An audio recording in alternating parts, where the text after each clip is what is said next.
മുതലാളി പറഞ്ഞു. മണികുണ്ടയാ സാബുവിന്റെ വീടിന്റെ ഫ്രണ്ട് നിൽക്കുക. അവൻ മീൻ മേടിച്ചോണ്ട് വരുന്നു, ഞാൻ അവനെ വെട്ടുന്നു, മുതലാളി കാണാൻ വരുന്നു.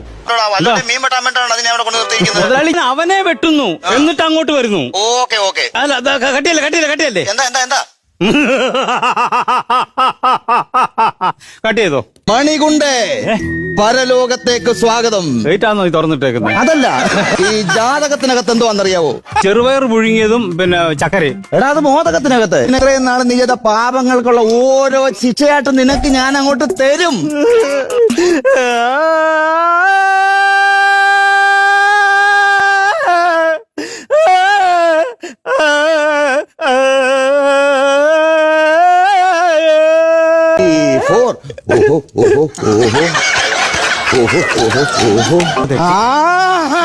എടാ, എനിക്ക് പാട്ട് വീക്ക്നെസ് ആണെന്ന് പറഞ്ഞുകൊണ്ട് നീ അവത്തെ കയറി